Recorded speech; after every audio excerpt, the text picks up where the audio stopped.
सभी हमारे पत्रकार भाई लोगों का, बहनों का स्वागत है। आज का प्रेस कॉन्फ्रेंस इंडिया अलायंस महागठबंधन के सभी हमारे साथी यहाँ उपस्थित हैं। बहुत ही गंभीर मामले को लेकर के आज हम सब लोग आपके बीच प्रेस कॉन्फ्रेंस करने आए हैं। बहुत ही महत्वपूर्ण है। ये लोकतंत्र और संविधान के साथ खिलवाड़ हो रहा है। आप सब लोगों को पता होगा कि इलेक्शन कमीशन ने अचानक से विशेष गहन पुनरीक्षण की घोषणा की है। इसका ये मतलब है कि अभी जो पब्लिश हुआ था वोटर लिस्ट फरवरी माह में, जो फ्रेश घटाव जुड़ाव के बाद अब पूरे 8 करोड़ बिहारियों का वोटर लिस्ट जो है उसको साइड कर दिया गया है। अब नए सिरे से जो है वोटर्स बनाए जाएंगे। अब ये साफ तौर पे सवाल उठता है कि ठीक चुनाव से 2 महीने पहले आप ये काम क्यों कर रहे हैं, और लगभग क्या ये पॉसिबल है कि 8 करोड़ लोगों का 25 दिन के अंदर आप वोटर्स बना लें, डोर टू डोर जाएं, और यही नहीं, ऐसे ऐसे डॉक्यूमेंट्स मांगे गए हैं जो गरीबों के पास होंगे ही नहीं। अभी हम काफ़ी डिटेल में एक एक करके हैं अपनी बात को हम रखेंगे, और सवाल जो है हम लोग इलेक्शन कमीशन से पूछना चाहते हैं। और आने वाले समय में हम लोगों का एक डेलीगेशन भी जो है इलेक्शन कमीशन जाएगा। बात स्पष्ट है, नीतीश जी, मोदी जी डरे हुए हैं। वो बिहार के हार को देखते हुए नीतीश जी दिल्ली जाते हैं और वो चाहते हैं कि गरीबों का वोटर लिस्ट से नाम जो है कट जाए। यानी लोकतंत्र में गरीबों को सबसे महत्वपूर्ण अधिकार जो अगर मिला है तो वो वोट का मिला है। और लालू जी हमेशा कहते हैं वोट का राज मतलब छोट का राज, और उस अधिकार को भाजपा और नीतीश जी, जो वंचित, शोषित, जो back bencher of the society जो है, जो समाज के अंतिम पैदान पे खड़ा व्यक्ति या समाज परिवार है, उसके अधिकार को ये लोग छीनना चाहते हैं। अब ये सवाल खड़ा होता है कि 22 वर्षों के बाद विशेष गहन पुनरीक्षण जैसी बड़ी एक्सरसाइज की क्या जरूरत आ पड़ी? क्या गिनती के दिनों में ये करना संभव है, जबकि विशेष गहन पुनरीक्षण में 22 वर्ष पहले जो हुआ था, 22 वर्ष पहले उसमें लगभग 2 साल लगे थे जो अंतिम हुआ था। तो अब केवल बिहार में होगा, देश के और किसी राज्य में नहीं होगा, केवल बिहार में होगा। और क्या जो पिछले बार 2 वर्ष लगे थे, तो क्या ये पॉसिबल है कि आप 25 दिन में इसको पूरा कर लें? ये सवाल खड़ा होता है और साफ इसमें साजिश की बू आती है। और इस साजिश में और कोई नहीं, नीतीश कुमार जी का बड़ा योगदान है और मोदी जी, क्योंकि ये लोग डरे हुए हैं। क्या चुनाव आयोग नहीं जानता कि ये मानसून का समय है बिहार में? हाँ बताइए, बिहार का कुल 73% इलाका जो है बाढ़ से हम लोग परेशान रहते हैं, यानी क्षेत्र प्रभावित रहता है। 73%। सवाल उठेगा कि लोग अपना जान माल बचाएगा कि चुनाव आयोग को कागज ढूंढ ढूंढ करके लोग देगा? ये सवाल पैदा होता है। कई नदियां में पानी जो है बहुत तेजी से बढ़ रहा है, कई जगह अलर्ट किया गया है।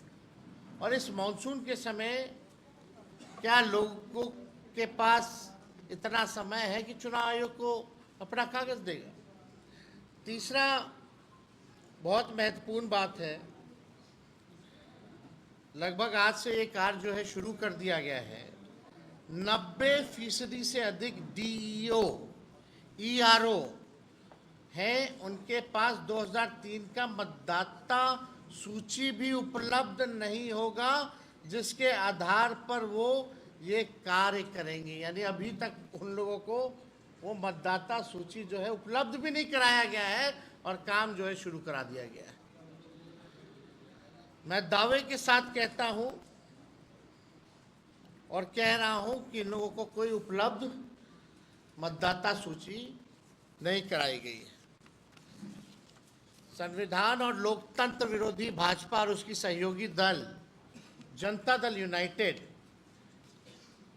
गरीबों और वंचित वर्गों के मतदान के अधिकार को छीनना चाह रहे हैं। पहले उनका मतदाता सूची से नाम काटेंगे, पहचान पत्र नहीं होगा, फिर गरीबों का राशन बंद करेंगे, पेंशन बंद करेंगे, अनुसूचित जाति जनजाति और पिछड़े वर्गों की छात्रवृत्ति बंद करने का इनका पूरा एजेंडा है। इन्होंने जो डॉक्यूमेंट्स मांगे हैं, आधार कार्ड को नहीं मानते हैं, मनरेगा कार्ड को नहीं मानते हैं, ये लोग इसको वैध नहीं मान रहे। बिहार में हम दावे के साथ कह सकते हैं सबके पास आधार कार्ड भी नहीं बना होगा, गरीबों के पास आधार कार्ड भी नहीं बना होगा, लेकिन ये आधार कार्ड को भी नहीं मान रहे हैं। अब इसमें कौन कौन सा डॉक्यूमेंट लगेगा हम आपको बताएंगे, लेकिन आप बताइए, कुछ दिन पहले ही चुनाव आयोग का एक एक्सरसाइज था कि वोटर लिस्ट और आधार कार्ड को लिंक किया जाए ताकि डुप्लीकेसी ना हो। तो आप आधार कार्ड को क्यों नहीं मान रहे इसमें? ये तो बड़ा गंभीर सवाल पैदा करता है। ये आरएसएस बीजेपी के लोग गरीबों वंचितों के मतदान का अधिकार समाप्त करना चाहते हैं। और आज भी आरएसएस के एक बड़े नेता ने संविधान बदलने की बात की है। आज एक आरएसएस के नेता ने संविधान को भी बदलने की बात की है। 2024 में संपन्न लोकसभा चुनाव इसी मतदाता सूची पे हुए थे। तो लोकसभा का चुनाव वही मतदाता सूची पे हुआ है, तो बिहार का क्यों नहीं हो सकता है? वही सूची होगी ना। आखिर क्या जो है जरूरत पड़ गई आनंद फानन में? आप देखिएगा, यही सहायक निर्वाची पदाधिकारी नियुक्त थे, सब लोग उसमें पदाधिकारी जो होंगे वही होंगे जो करेंगे। तो अचानक से ये क्यों खत्म किया जा रहा है? क्या उसी सूची के आधार पर बनी सरकार की वैधता पर सवाल नहीं उठता? और चुनाव से ठीक पहले ये निर्णय क्या सही है? अब इसमें आप देखिएगा, बिहार में टोटल 8 करोड़ योग्य मतदाता हैं। इनमें से 59% आबादी 40 वर्ष या उससे कम आयु की है, यानी लगभग 4,76,00,000 लोग निर्वाचन आयोग के निर्देश के अनुसार 1 जुलाई से 31 जुलाई 2025 के बीच इन 4,76,00,000 लोगों को अपनी नागरिकता को साबित करना पड़ेगा। और नागरिकता को साबित में आधार कार्ड नहीं है, मनरेगा वाला नहीं है, उसमें क्या है, अगर इन समूह को 4,76,00,000 लोगों को 3 समूह में अगर बांटा जा सकता है। पहला समूह लगभग 4% लोग जो 39 से 40 वर्ष की आयु के हैं, इन्हें अपनी नागरिकता का दस्तावेज प्रस्तुत करना होगा।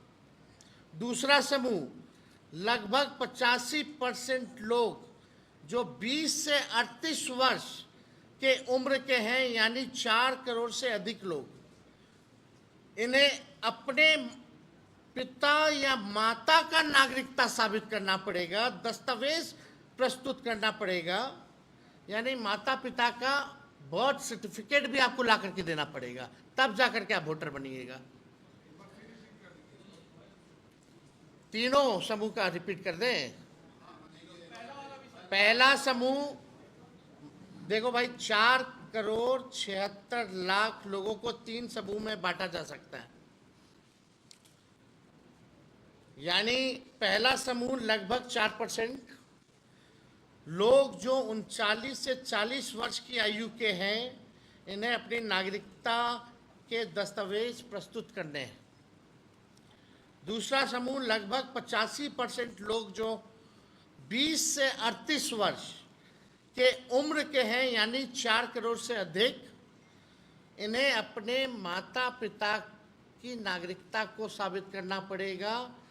यानी जो 39 साल के लोग जो है 28 से 38 साल के बीच के, 20 से 38 साल के बीच के जो लोग हैं, उनको अपने माता पिता का डेट बर्थ सर्टिफिकेट वगैरह जो है वो लाना पड़ेगा, डॉक्यूमेंट देना पड़ेगा।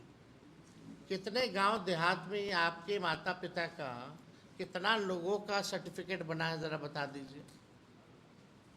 वो कहाँ से लाएंगे, और वो भी बाढ़ के समय में। तीसरा समूह लगभग 11% लोग जो 18 से 20 वर्ष के उम्र के हैं, यानी 50 लाख से अधिक वोटर्स, इन्हें अपने दोनों माता पिता के नागरिकता संबंधी दस्तावेज देने हैं। सवाल दोनों है, उसमें आइदर है, इसमें दोनों है, 18 वाले। सवाल यह है कि क्या बिहार के आम नागरिक निर्वाचन आयोग द्वारा मान्य अपने माता पिता का जन्म तिथि और जन्म स्थान का प्रमाण पत्र ला सकते हैं क्या?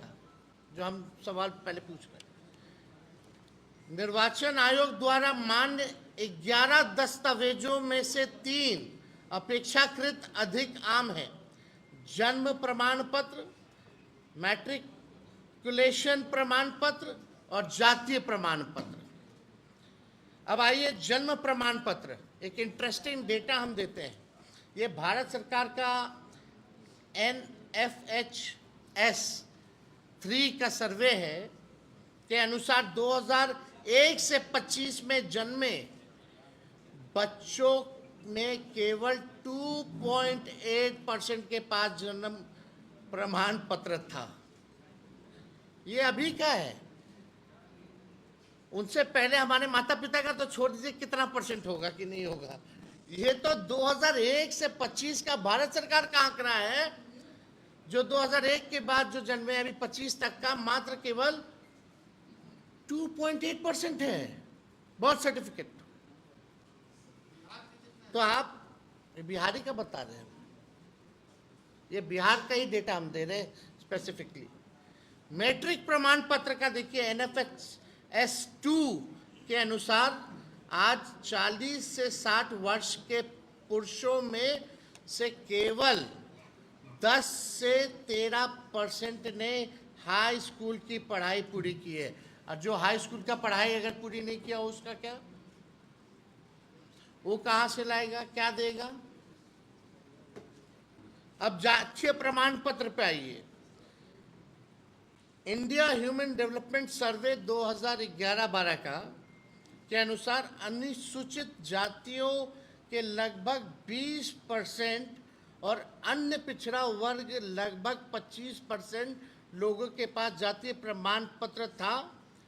उच्च जातियों में तो ये अनुपात और भी कम होगा, इसलिए औसतन 20% से भी कम परिवारों के पास ये प्रमाण पत्र उपलब्ध है। 20% से भी कम। कहाँ से बाकी का लोग लाएगा? अपने ही देश में कैसे हम लोग साबित कर पाएंगे? डॉक्यूमेंट नहीं है। और 73% लोग बाढ़ से हमारा क्षेत्र जो है प्रभावित रहता है। ये 25 दिन में कैसे होगा? जो पिछले बार आखिरी बार हुआ था तो 2 वर्ष लग गए थे। और सवाल उठता है कि केवल बिहार में ही क्यों, और देश भर में क्यों नहीं हो रहा? ये पूरी तरीके से साजिश की बू है और इसमें एनडीए के लोग जो हैं मिले हुए हैं। अब इसका अर्थ यही है, अधिकतम लोगों के पास ऐसा कोई दस्तावेज नहीं है जिसे उनकी जन्म तिथि में जन्म स्थान सिद्ध हो सके। हमारा स्पष्ट मत है, ये सारा खेल चुनाव से पहले मतदाताओं की छटाई करके सत्ताधारी दल को फायदा पहुंचाने के लिए ये काम जो है किया जा रहा है। बिहार में सबसे ज्यादा पलायन है। अब जो लोग बिहार के बाहर हैं, अभी हमारे सांसद राज्यसभा के संजय यादव जी ने पूछा भारत सरकार से, बताओ बिहार के लोग कितने जो हैं पलायन किए हैं, ज़रा हमको आंकड़ा दीजिए। तो लेबर मिनिस्ट्री से जवाब आता है, जो लेबर मिनिस्ट्री में जो रजिस्टर जो किए हुए हैं लेबर्स, लगभग 3 करोड़ के आसपास जो रजिस्टर्ड हैं। अगर नॉन रजिस्टर्ड की बात करें तो लगभग 4.5 से 5 करोड़ की संख्या हो जाती है। वो कब आएंगे, क्या करेंगे, नहीं होगा, उनका कैसे बनेगा रे भाई? वो कैसे वोट देंगे? यानी लोकतंत्र को आप खत्म कर रहे हो, संविधान को खत्म कर रहे हो। आप गरीब वंचित समाज से जो लोग हैं, जिनका सदियों से आपने शोषण किया है, फिर से ही आरएसएस या भाजपा और नीतीश जी उनके सहयोगी शोषण करवा रहे हैं, वोट का अधिकार छीन रहे। इससे बड़ा अपराध और कुछ नहीं हो सकता है। आप लोगों के सामने बस 2-3 चीज़ें और रखेंगे और उसके बाद हम अपने सहयोगी दल के लोगों से, जो दल के लोग हैं, वो अपनी बात को भी रखेंगे आप लोगों के समक्ष। अगर वास्तव में ये सुधार करना चाहते थे, मेरा सवाल है, तो लोकसभा खत्म होते ही कर देते? लोकसभा का चुनाव खत्म होते ही क्यों नहीं कर दिया? मतलब आप इंतजार कर रहे थे कब 2 महीना बचेगा बिहार के चुनाव का, कब बाढ़ आएगा तो हम साजिश के तौर पे छटाई करेंगे ताकि सत्ता में बैठे लोगों को फायदा पहुंचाएं। हम लोकतंत्र में विश्वास करते हैं, लेकिन किसी भी साजिशन बदलाव को बर्दाश्त नहीं किया जाएगा। हम लोग हर एक प्लेटफॉर्म पे, हमारा इंडिया अलायंस महागठबंधन मजबूती के साथ लड़ेगा। हम जनता के साथ खड़े हैं। बिहार अलर्ट है, कोई कंफ्यूजन में ना रहे। बिहार के लोग राजनीतिक सामाजिक रूप से सबसे जागरूक प्रदेश है और ये साजिश को देखते हुए बिहार और हर एक बिहारी जो है अलर्ट है। ऐसा गलती मत कीजिएगा कि भुगतना पड़े। जब जनता खड़ी हो जाएगी तो अच्छे से अच्छे हिटलर जैसे तानाशाही हो या कोई हो, सबको जो है सबक सिखाने का काम किया है। किसी भी कीमत पे, किसी भी कीमत पर हम चुनाव आयोग की मनमानी को हम लोग चलने नहीं देंगे। जनता तैयार है और जो अधिकारी इनके हाथों में खेलेंगे उन्हें भी जनता देखने का काम करेगी। हम निर्वाचन आयोग से पारदर्शिता की मांग करते हैं, होना चाहिए। और एक और इंटरेस्टिंग बस डेटा हम देना चाहेंगे। अभी हम लोगों ने 17 महीने की जो हम लोगों की सरकार थी, हम लोगों ने जाति आधारित गणना कराया और उस जाति आधारित गणना में लोग डोर टू डोर गए, सवाल केवल पूछा, कोई डॉक्यूमेंट नहीं मांगा। उसमें लगभग 9 से 10 महीने लग गए। इसमें तो ऐसे ऐसे डॉक्यूमेंट है, कहां से बनवाएगा लोग, कितनों के पास है ही नहीं, और 25 दिन में कैसे पूरा हो जाएगा। अगर 2 महीने में आप 8 करोड़ लोगों का सूची, मतदाता सूची बना सकते हो, तो 2 महीने के अंदर जातीय जनगणना पूरे देश में कराइए। ये हम लोगों की मांग है, कराइए। फेज वाइज क्यों कर रहे हैं? भारत सरकार के अनुसार बिहार के 2,90,00,000 मजदूर, जो हमने आपको पहले भी बताया, वो बाहर है, पलायन है, उनके लिए क्या व्यवस्था है? जो पलायन करके जो भी मजदूर गए हैं, उनके लिए कोई व्यवस्था तो होनी चाहिए ना। क्या है व्यवस्था? आप तो मीडिया हो, आप लोगों को तो सब कुछ पता रहता है, लेकिन आप लोगों को भी आश्चर्य लग रहा होगा कि क्या कर रहा है भाई चुनाव आयोग।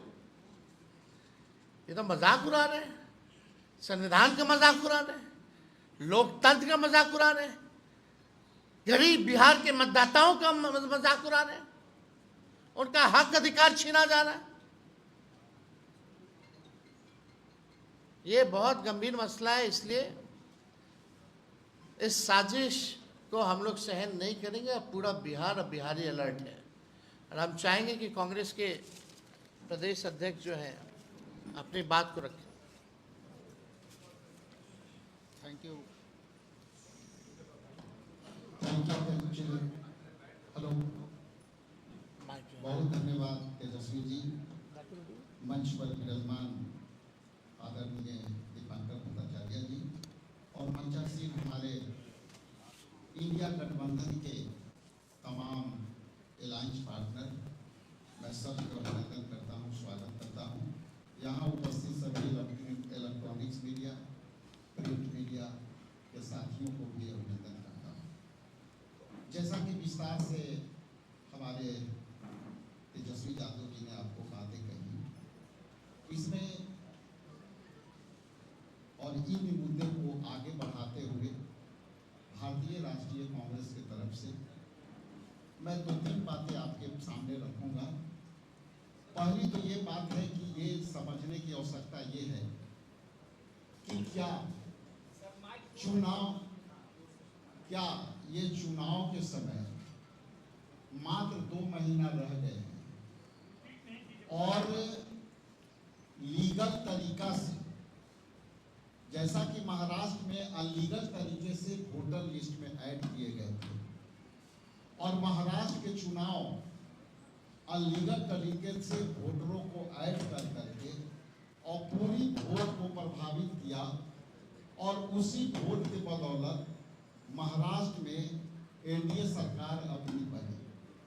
आप जैसा कि जानते हैं कि वहाँ एक शैक्षणिक इंस्टीट्यूशन में 6,000 लगभग वोटर वहाँ पढ़े, और वो साबित हो गया कि वहाँ पे अवैध तरीके से वोटर बनाया गया। अब ये बिहार में चुनाव है 2 महीना बाद, और जिस तरह से अधिसूचना 1 दिन पहले आई, आप सोच सकते हैं कि जो काम करने में जो है 22 महीना लगते हैं, 5 साल भी लगते हैं, उसको आप 2 महीना में कैसे करेंगे। तो इसको मैं महाराष्ट्र से जोड़ते हुए मैं 2 बात कहूँगा कि पहली तो ये कि महाराष्ट्र में आपने इलीगल तरीका से वोट को फ्लोटिंग वोट डाला, और बिहार में लीगल तरीका से वोटर को बाहर करना। विस्तार से हमारे तेजस्वी जी ने कहा, तो यहाँ लीगल तरीका से आप हमारे वोटरों को, जो उनको लोकतंत्र में दिए अधिकारों को आप जो है वंचित करने का जो साजिश किया है, इंडिया गठबंधन के तमाम साथी हम जो है इसका प्रतिकार करते हैं, विरोध करते हैं, और ये संविधान के विरोध जो काम है वो इलेक्शन कमीशन जो है ये केंद्र सरकार के दबाव में जैसा कि काम करते आया है, ये वही तरीका है जिस तरह से सारे इंस्टीट्यूशन को एनडीए में समर्थित केंद्र सरकार इसको अवैध तरीका से जो है काबे कराने का काम करती है। इसलिए हम लोग इसको कड़ी प्रतिकार करते हैं और अवैध तरीका से जो है हमारे वोटरों को जो है डाइल्यूट करने का प्रयास है, उसको हम लोग विरोध करते हैं। कुछ टेक्निकल बातों के लिए हमारे ऑल इंडिया कांग्रेस कमेटी के जो यहाँ प्रवक्ता हैं पवन खेड़ा जी कुछ बातें टेक्निकलिटी पर वो विस्तार से कहेंगे। मैं उनको माइक सौंपता हूँ। नमस्कार साथियों, वैसे हमारे तेजस्वी जी ने लगभग तमाम टेक्निकल बातें आपके सामने रख दी हैं और दोहराने से कोई लाभ नहीं है। वो कहते हैं ना कि जब गीदड़ पे संकट आता है तो वो शहर की तरफ दौड़ता है, तो जब एनडीए पर संकट आता है तो चुनाव आयोग की तरफ दौड़ता है। गांधी जी के 3 बंदर थे, वो न बुरा देखते थे, न बुरा कहते थे, न बुरा सुनते थे। मोदी जी के भी 3 बंदर, वो न सच सुनते हैं, न सच देखते हैं, न सच बोलते हैं। वो है चुनाव आयोग। चुनाव आयोग पर दबाव इंडिया गठबंधन लगातार बना रहा है। राहुल जी लगातार चिट्ठियां भी लिख रहे हैं, आर्टिकल भी लिख रहे हैं, खड़गे साहब ने उनको कठपुतली तक करार कर। हमारे भाई तेजस्वी यादव जी लगातार दबाव बनाए हुए, हमारे इंडिया गठबंधन के बाकी साथी भी बनाए हुए। जवाब भारतीय जनता पार्टी से आता है। सवाल चुनाव आयोग से पूछ रहे हैं, जवाब भारतीय जनता पार्टी से आता है। हम ये जानना चाहते हैं रिश्ता क्या कह रहा है, क्यों आप जवाब दे दीजिए। जवाब चुनाव आयोग सामने आए। फुटेज कहते हैं, वीडियो फुटेज जो वोटिंग के दिन की वीडियो फुटेज है, अब वो नहीं दे रहे। 45 दिन उन्होंने मियाद कम कर दी। बोले साहब प्रिवेसी आ जाती है, वो हटा रहे हैं। क्यों हटा रहे? छिपाने को क्या है? अभी हम यही संघर्ष कर रहे थे कि अचानक बिहार में एक डाका डालने आ गया चुनाव आयोग। और डाका सिर्फ आपके वोट पर नहीं डाला जा रहा, ये डाका डाला जा रहा है आपके तमाम अधिकारों पर, आपके वजूद पर, आपकी पहचान पर, आपकी नागरिकता पर। जैसा कि तेजस्वी जी ने कहा कि धीरे धीरे फिर सरकारी स्कीम से आप बाहर हो जाएंगे। आपका वजूद खत्म करने का ये कि एक साजिश रची जा रही है। हमारे सवाल बहुत मैं विस्तृत नहीं करूंगा क्योंकि तेजस्वी जी ने सब कुछ कवर कर दिया। जो हमारी आपत्ति है वो पहली ये है कि जुलाई 1, 1987 और दिसंबर 2, 2004 के बीच में भारत में जो पैदा हुए हैं, उन्हें अपने माता या पिता का बर्थ सर्टिफिकेट कहां पैदा हुए, कब पैदा हुए, ये क्यों देना पड़ेगा? अब तक तो नहीं था। नंबर 2, दिसंबर 2, 2004 के बाद जन्मे हुए लोग, ये आजादी के बाद पैदा हुई दूसरी पीढ़ी पे आ रहे हैं। पहली पीढ़ी को भी प्रमाण देना पड़ेगा, दूसरी पीढ़ी को भी। आजाद भारत में पैदा होने वाली दूसरी पीढ़ी से ये प्रमाण मांगा जा रहा है। जो 2 दिसंबर 2004 के बाद जन्मे हुए लोग हैं, उन्हें माता पिता दोनों के जन्म का प्रमाण पत्र देना, कहां पैदा हुए, कब पैदा हुए, दस्तावेज देने। तीसरा, दिसंबर 2, 2004 के बाद भारत में जन्मे मतदाताओं को जन्मतिथि, जन्म स्थान स्थापित करने के लिए स्वयं का प्रमाण, सेल्फ अटेस्टेड प्रमाण देना। और ये सब, जैसा कि तेजस्वी जी ने कहा कि सब 2 महीने में। अब 2 महीने में ये सब कैसे मुहैया होगा? कौन कागज इकट्ठे करेगा? 2 नहीं, 1 महीने, 25 दिन ही। अब समझिए 1 महीने 25 ही दिन। सोचिए कहां तो कागज इकट्ठे होंगे। कौन सा सरकार इतनी काबिल सरकार है जो ये सब इकट्ठा करके मुहैया करके और लिस्ट बना सकती है? चौथा, जुलाई 1, 1987 से पहले जन्मे लोगों को, उनको भी व्यक्तिगत प्रमाण पत्र देना पड़ेगा। यानी कि 2024 का जो लोकसभा चुनाव है, कम से कम बिहार में उसको अवैध मान लीजिए, क्योंकि आपके पास तो आंकड़े थे ही नहीं। ये सब उन आंकड़ों की एब्सेंस में, उन आंकड़ों के बगैर आपने ये इलेक्शन कैसे कराया? तो उस इलेक्शन को पहले अवैध घोषित कीजिए, फिर हम ये सब बात करेंगे आपसे। नहीं तो क्यों करें आपसे बात, आपकी बात क्यों माने? पांचवा, ये पूरी प्रक्रिया जैसा कि आपने कहा, घर घर जाकर 1 महीने में। कोसी में बाढ़ आती है, हम बड़े परेशान होकर, पीड़ा होकर देखते हैं टीवी पर कि कैसे लोग लुट जाते हैं, बर्बाद हो जाते हैं, कहां से वो कागज?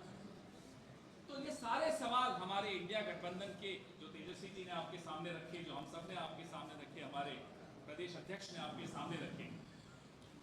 हम ये जो मास्टर स्ट्रोक जिसको आप लोग अक्सर कहते हैं मोदी जी का, ये उनका एक मास्टर स्ट्रोक इसलिए है कि कोई रिपोर्ट कार्ड मांगोगे उन्हें मालूम है कुछ नहीं आएगा। बिहार की जो हालत है सबको मालूम, बिहार में क्या होने वाला है वो सबको मालूम। एक सर्वे हुआ था कल, हमारे साथी भी गए थे टीवी पर डिबेट, एंकर का मुंह उतरा हुआ था। बोला क्यों मुंह क्यों उतरा? बोले सर्वे देखिए चुपचाप, टीवी शुरू होने से पहले, डिबेट शुरू होने से पहले उस सर्वे में मोदी जी और एनडीए की जो हालत है, ये सब उसी सर्वे, उसी हकीकत का नतीजा है कि चुनाव आयोग का टूल किट यहां सक्रिय कर दिया गया है। तेजस्वी जी माफ कीजिएगा, आप कह रहे हैं सिर्फ बिहार में हो रहा है। बिहार तो एक प्रयोगशाला है, ये लेबोरेटरी है, ये पूरे देश में करेंगे। ये पूरे देश में एससी, एसटी, ओबीसी, अल्पसंख्यक, तमाम ऐसे लोग, नौजवान सबसे ज्यादा, क्योंकि नौजवान सबसे ज्यादा दुखी है इन सरकारों से। नौजवान परीक्षा में पेपर लीक से दुखी है, बेरोजगारी से दुखी है, उन सबको बाहर कर दिया जाएगा, उन सबको वंचित कर दिया जाएगा वोट देने के अधिकार से। ज्यादा समय नहीं लूंगा, आपको सवाल भी पूछने हमारे बाकी साथी भी हैं, तो अब मैं अपने इंडिया अलायंस के दूसरे सदस्यों से आग्रह करूंगा कि वो अपनी बात चाहिए। दीपांकर जी अपनी बात को रखें।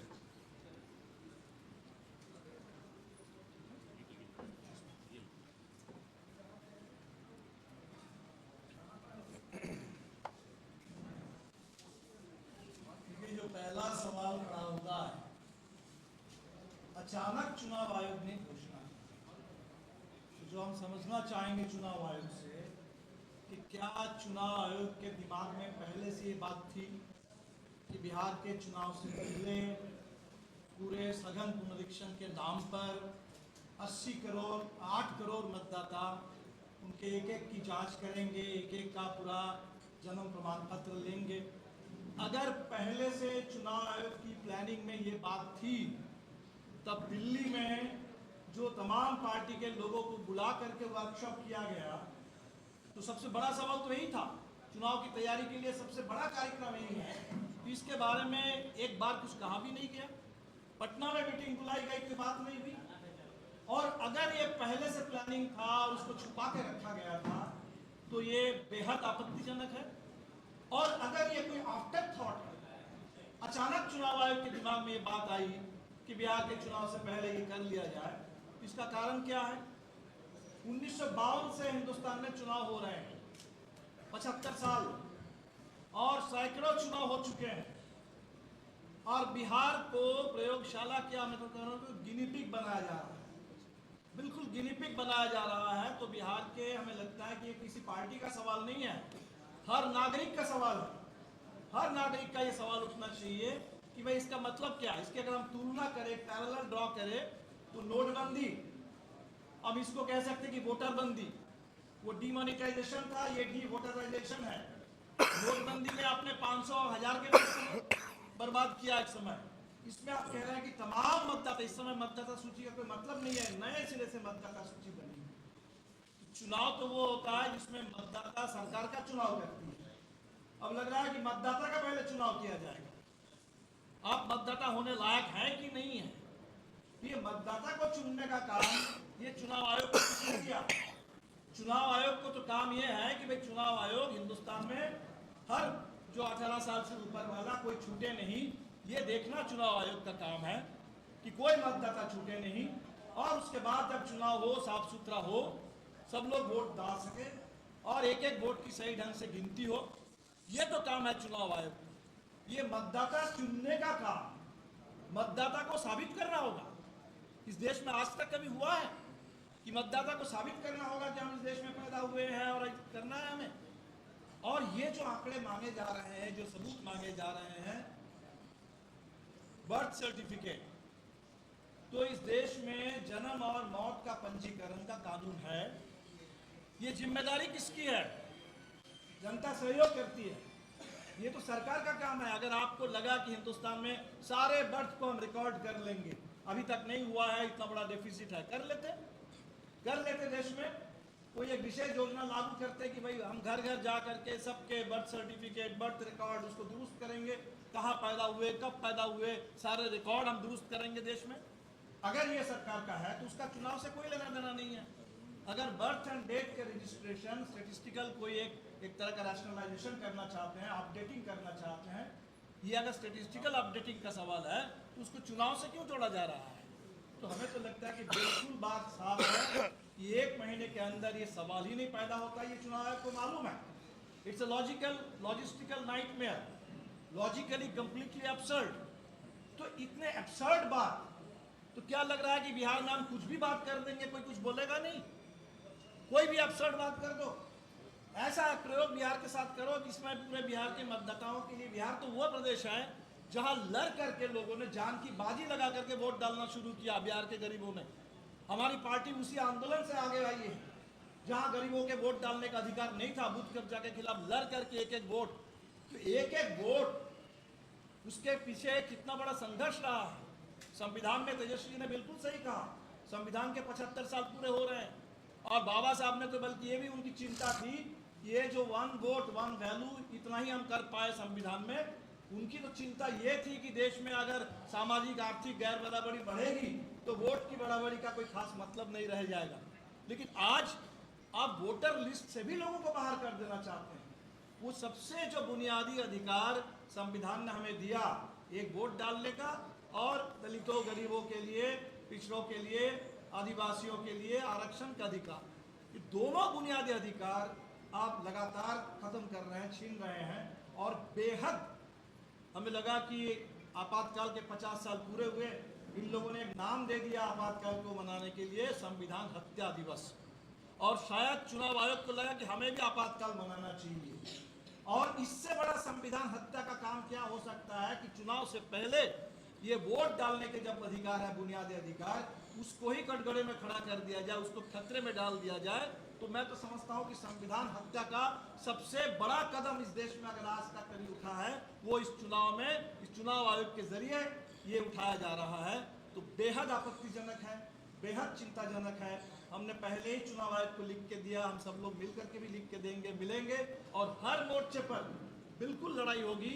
ये मजाक, बिहार के चुनाव को चौपट हम होने नहीं देंगे, बिहार के चुनाव का मजाक बनाने हम बिल्कुल नहीं देंगे। ये पूरे बिहार के लोगों ने तय कर लिया, हम लोग सबके पास जाएंगे, हम भी घर घर जाएंगे, हम भी घर घर जाएंगे और जा करके इस चुनाव को बचाने के लिए, लोकतंत्र की रक्षा के लिए, संविधान की रक्षा के लिए लड़ेंगे। और वीआईपी पार्टी के हमारे प्रवक्ता। बहुत बहुत धन्यवाद आदरणीय तेजस्वी यादव जी, गरीबों की आवाज रखने वाले आदरणीय दीपांकर भट्टाचार्य जी, बड़े भाई पवन खेड़ा साहब, राजेश राम जी और सीपीएम और वाम दल के हमारे मजबूत गठबंधन के साथी। छोटी बात करूंगा आपसे। कुछ ही दिन पहले इलेक्शन कमीशन का जो है आपका किस तरह से हमारे पार्टी के ऊपर लोकसभा से पहले वार किया गया और हमारे सिंबल को फ्रीज कर दिया गया। एक साजिश के तहत फ्रीज किया गया, लेकिन हम लोग कानूनी लड़ाई लड़े और सब मिल के जो है फिर से अपना सिंबल को वापस लिया।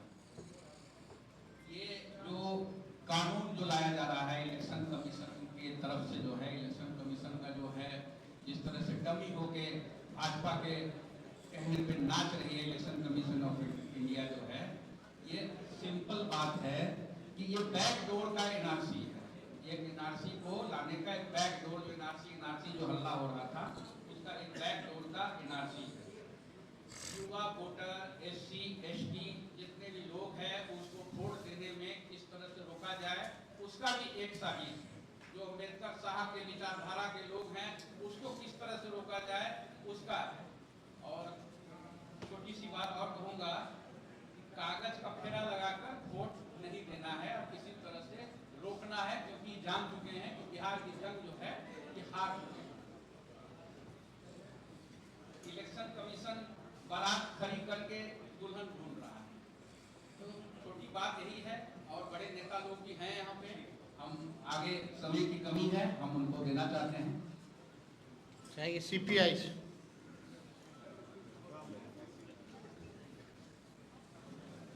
है हमारे इंडिया महागठबंधन के कोऑर्डिनेशन कमेटी के अध्यक्ष तेजस्वी जी और गठबंधन के तमाम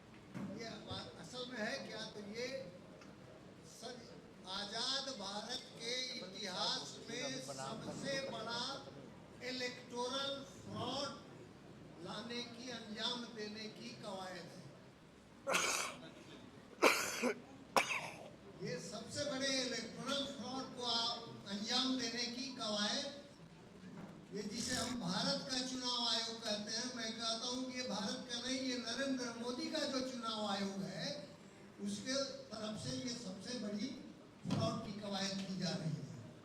और इसमें सबसे तकलीफदेह बात बिहार के लिए और बिहार वासियों के लिए है कि बिहार के लोगों को आप जब जन्म प्रमाण पत्र मांगते हैं तो बच्चे की उम्र जानी जाती है। आप तो माता पिता का भी मांग रहे हैं, जन्म प्रमाण पत्र और प्रमाणुष्का और उनके जन्म स्थल का। इसका मतलब अब यहाँ के लोगों को अपने माता पिता की वैधता भी प्रमाणित करनी पड़ेगी कि उनके माता पिता वैध हैं और वो उनकी वैध संतान है। ये इतना बड़ा अपमान बिहार का और बिहार वासियों का है और इसलिए इसके खिलाफ में बिहार में जबरदस्त रूप से सड़कों पे उतरने की और इसका प्रोटेस्ट करने की जरूरत है। सिर्फ कानूनी विरोध से ये काम नहीं होने वाला है, क्योंकि ये बिहार के लोगों को अपने इस अपमान का, उनके साथ जो भेदभाव बढ़ता जा रहा है, जो सबसे बड़ा इलेक्टोरल फ्रॉड हो रहा है, लोकतंत्र और संविधान के साथ तो ये सबसे बड़ा खिलवाड़ होने जा रहा है, इसके विरोध में हमको इकट्ठे होकर के मैदान में उतरना पड़ेगा। उसकी तैयारी करनी पड़ेगी। इन्हीं शब्दों के साथ मैं धन्यवाद। हमारे तमाम नेतागण और मीडिया के साथी विस्तार से आपके पास सारी बातें आ रही हैं, उससे कुछ जोड़ने की बात अब नहीं रह गई है।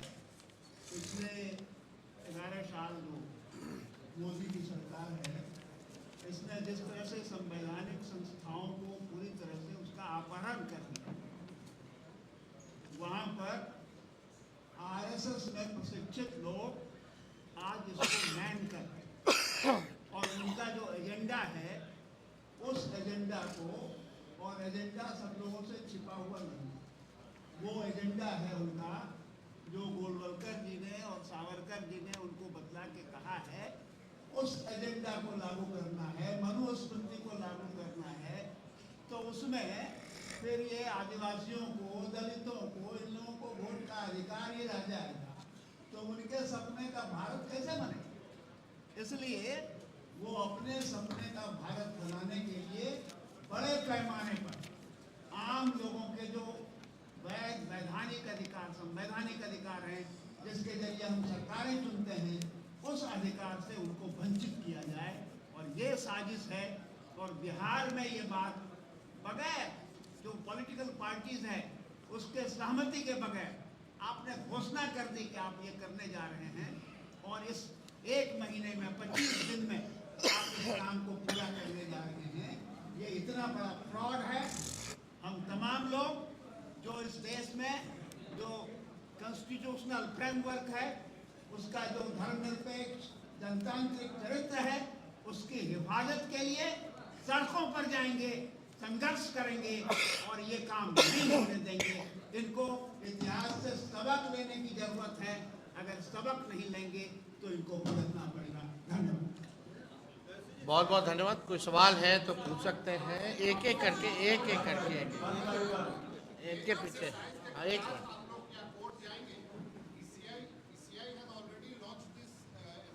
नहीं, एज आई मेंशन बिफोर कि पहले अपनी जो आपत्ति जो है इलेक्शन कमीशन में हमारा डेलीगेशन जो है वो जाएगा और अपनी बात को जो है रखेगा दिल्ली में। दैट उसके बाद जैसा होगा निर्णय आप लोगों को बता दिया जाएगा। आप इससे इस पे सवाल पूछिए। ये जो मसला है SC ST OBC खत्म हो जाएगा, तो क्या इस मामले पर सुप्रीम कोर्ट में आप लोग रियायत दीजिएगा? ये आगे पहले वही जवाब जो उनको हमने दिया है वही जवाब आपको भी हम देते हैं। पहले इलेक्शन कमीशन डेलीगेशन जो हमारा इंडिया अलायंस का है वो जाएगा, अपनी बात को रखेगा। इलेक्शन कमीशन को इस मामले में क्या कहना है पहले वो देखा जाए। मेरे तरफ से पारदर्शिता होनी चाहिए और ये कैसे होगा, क्योंकि विपक्ष के सवालों को जो जवाब हम इलेक्शन कमीशन से ढूंढ रहे हैं, election commission should satisfy opposition, उनको सेटिस्फाई करना चाहिए। यही लोकतंत्र है ना।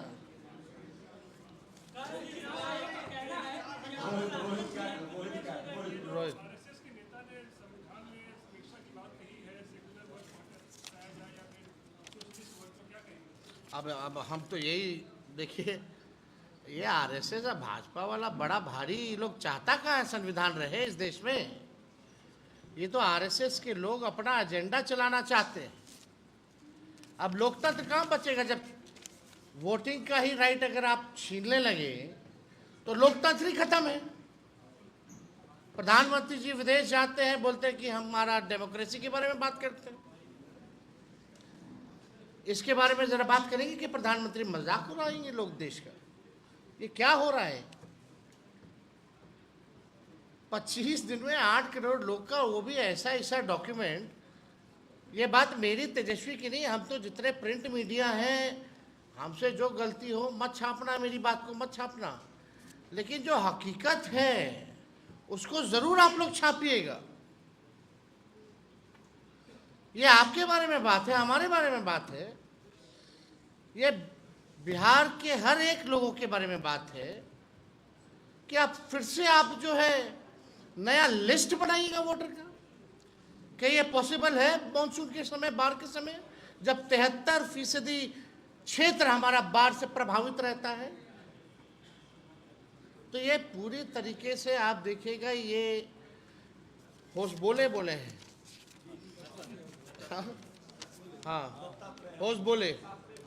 इन्होंने बोला जो प्रेम्बल्स जो है उसमें से सेकुलर शब्द और समाजवादी जो शब्द है उसको हटा देना चाहिए। कौन है भाई? देश की आजादी में क्या कुर्बानी है जो तुम देश के संविधान के बारे में बोल रहे हो? क्या कुर्बानी है? अंग्रेज के चमचे लोग अब हम लोगों को बताएंगे कि क्या करना चाहिए, नहीं करना चाहिए। एक बार छू के तो दिखाओ संविधान को।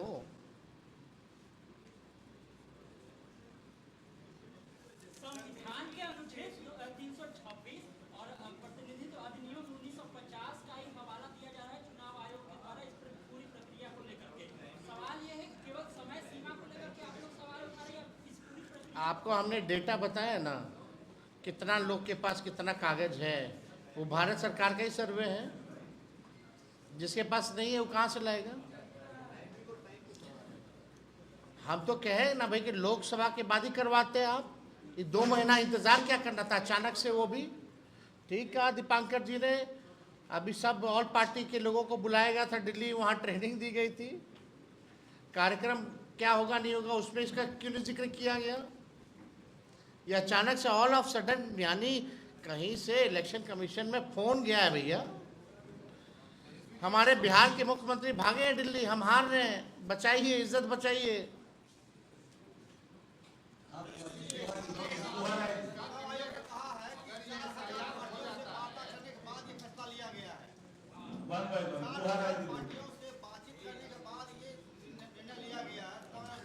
इसके बारे में किसी को जानकारी नहीं। तो जो परसों जो नोटिफिकेशन हुआ है उसी में जो पता चला है हम लोगों को, इसका तो कहीं भी कोई जिक्र नहीं।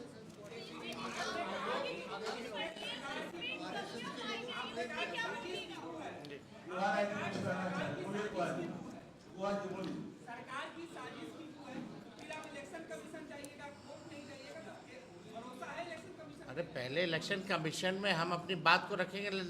Let us see what they reply. If we will be not satisfied, then we will tell you कि हमारा अगला कदम क्या होगा। लेकिन ये बात तो है कि बिहार के लोग अलर्ट हैं। ये अगर साजिश रच रहे हैं तो इनके साजिश का भी जवाब मिलेगा बिहार में।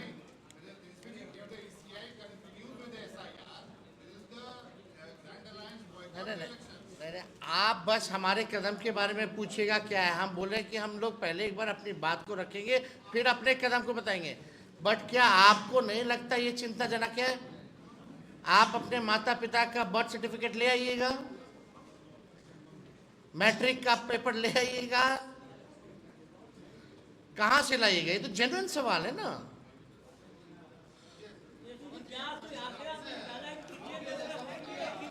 Now, last question. क्या आपने आंकड़ा निकाला है कोई कितने लोगों का अरे हम तो बता ही दिए।